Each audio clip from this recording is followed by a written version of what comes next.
নমস্কার।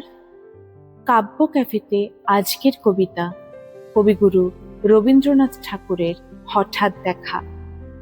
কবিতাটি ভালো লাগলে লাইক এবং কমেন্ট করে আপনার মূল্যবান মতামতটি জানাবেন। চ্যানেলটি সাবস্ক্রাইব করে অবশ্যই আমাদের পাশে থাকবেন। কবিগুরু রবীন্দ্রনাথ ঠাকুরের হঠাৎ দেখা। রেলগাড়ির কামরায় হঠাৎ দেখা, ভাবিনি সম্ভব হবে কোনোদিন। আগে ওকে বারবার দেখেছি লাল রঙের শাড়িতে, ডালিম ফুলের মতো রাঙা। আজ পরেছে কালো রেশমের কাপড়, আঁচল তুলেছে মাথায়, দোলন চাপার মতো চিকন গৌর মুখখানি ঘিরে। মনে হলো কালো রঙে একটা গভীর দূরত্ব ঘনিয়ে নিয়েছে নিজের চারদিকে, যে দূরত্ব সর্ষে ক্ষেতের শেষ সীমানায়, শাল বনের নীলাঞ্জনে। থমকে গেল আমার সমস্ত মনটা, চেনা লোককে দেখলেম অচেনার গাম্ভীর্যে।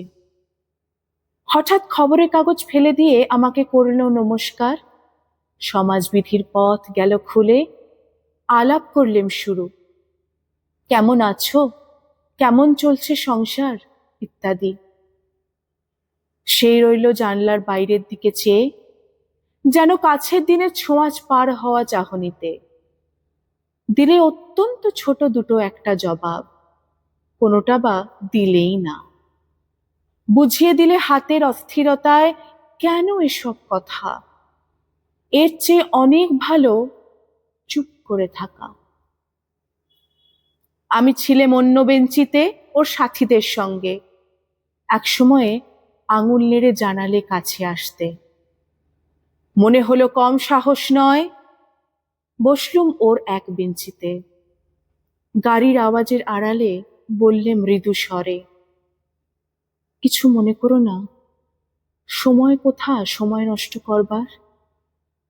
আমাকে নামতে হবে পরের স্টেশনে, দূরে যাবে তুমি, দেখা হবে না আর কোনোদিনই। তাই যে প্রশ্নটার জবাব এতকাল থেমে আছে, শুনবো তোমার মুখে। সত্য করে বলবে তো? আমি বললেম, বলবো।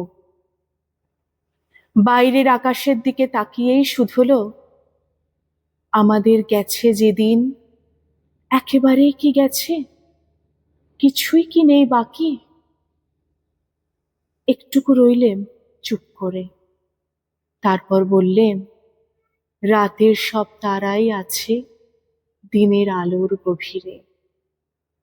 খটকা লাগলো, কি জানি বানিয়ে বললেম নাকি। ও বললে, থাক এখন যাও ওদিকে। সবাই নেমে গেল পরের স্টেশনে, আমি চললেম একা। নমস্কার।